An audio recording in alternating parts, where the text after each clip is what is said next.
African Americans are sharing their wonderful experience and what they love about Ghana. I have quite a number of videos for you today. Please don't forget to like, don't forget to subscribe. Let's go into the videos. This is to my Ghanaian, yes. You see my Ghanaian people them. Listen, I love my Ghanaian brothers and sisters. Oh my good Lord, I don't think you understand. When you meet a Ghanaian, guys, your hearts are just so pure. I don't know about, you see the Ghanaians that I met? Oh my God. I love you. Saranai. You guys are absolutely amazing. You fill my heart. You're so loving. You're so giving.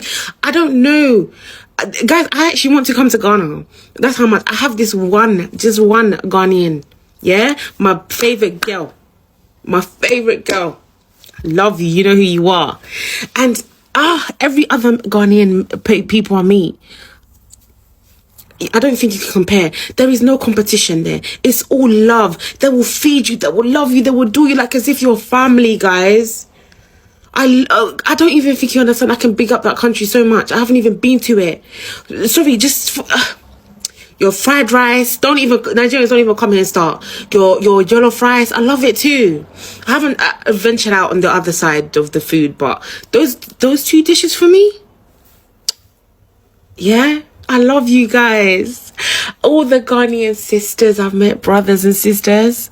There's just something about you guys. It's just so pure. And I love it. So natural, so organic. My neighbor is Ghanaian and I love her. I adore her.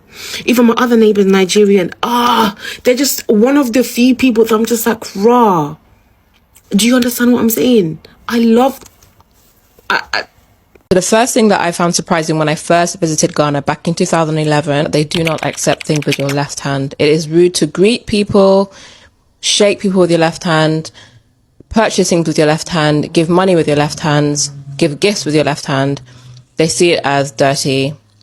So always use your right hand. Now, in places like Accra, they're very used to tourists, so they're not going to give you a hard time. But there are some people who will not accept something if you give it to them with their left hand. So just be mindful.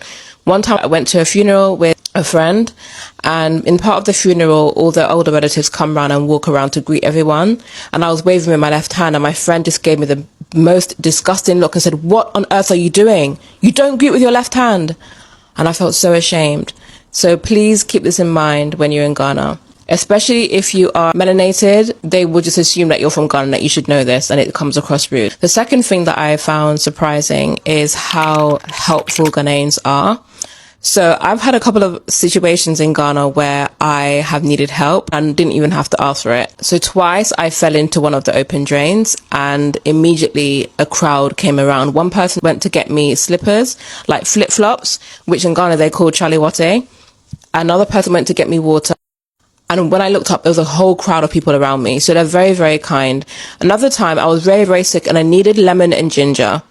Didn't know where to go, what to do. I came outside my gate and I just spoke to this random guy. I said, "Please, can you help me get some lemon because I can't get any?" And he took me to his mum's house, and at the back they had a lemon tree and he picked lemons off the tree for me. That doesn't happen here, which brings me on to the third thing, is the open drains. Obviously, I fell in them twice. No disrespect to Ghana. Ghana, you have my heart. I love you. But this is an issue that we need to resolve, the open drains.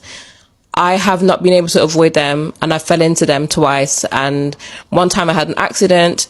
Before I left the country, I had to have a little operation, and I came to Ghana on crutches. I hopped to the shop near to my flat, and then the drain was in between the road and the actual kiosk, just like kind of in the way.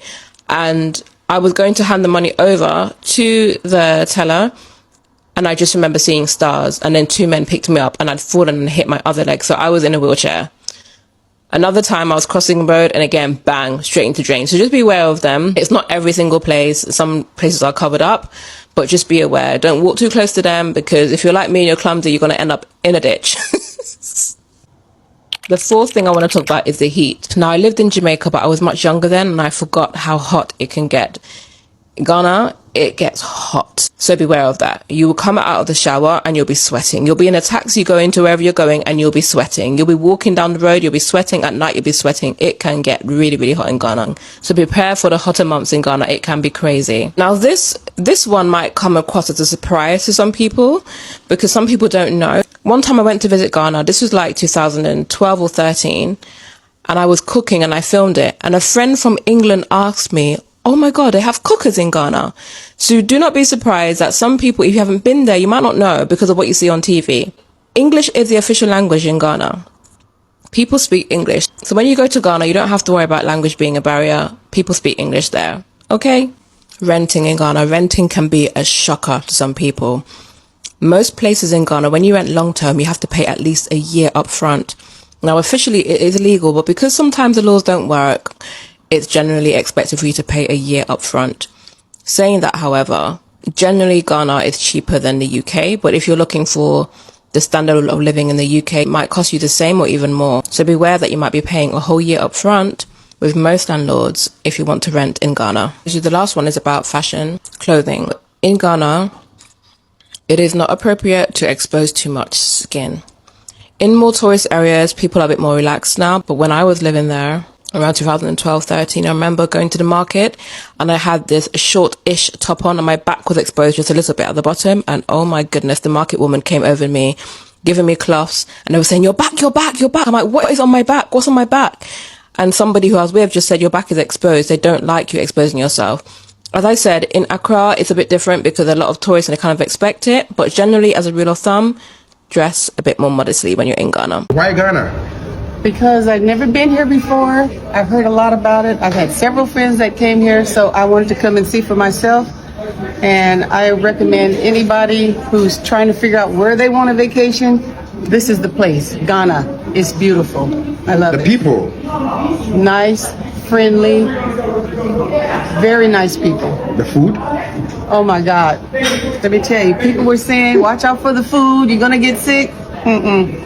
Everything was perfect. Which is your favorite? That's kind of hard to say, but I'm gonna say the grilled shrimp that we had. Yeah. Okay. Yeah, okay. The grilled shrimp. With what? Oh, we had the jollof, we had plantains, and we had very good drinks, non-alcohol, tropical drinks. Everything was delicious, yeah. Oh, okay, great. What is your favorite spot upon all the places you visited? Okay, so I have been to a couple of places internationally, and everybody knows Vegas is right here with me. But Ghana internationally is up here. Ghana is the place to visit if you're looking for a vacation spot. You won't be disappointed. Were you able to make some links, connections, people you met and all of that? Yes, I'm going to tell everybody I know, come to Ghana and make sure if you don't do anything, you connect with Black Travel Network Africa. Labadi Hotel. Would you say something a bit about them? Oh yeah, Labadi Hotel, beautiful. It's nice, luscious, access to the beach, everything. So you can't go wrong here. And the food was good. The people were very, very nice and helpful. So definitely, this is it. Would you come back? I'll be back. Yes, I will be back. All right. So, like, my hair, I swear, I don't know if it's because I'm in Africa, but like every day. Huh? I don't know what you're saying. You want to say hi to Puppy? Okay. He's very nice. He won't bite you. You just put your hand out like this and let him smell it. He won't do anything. He just wants to smell.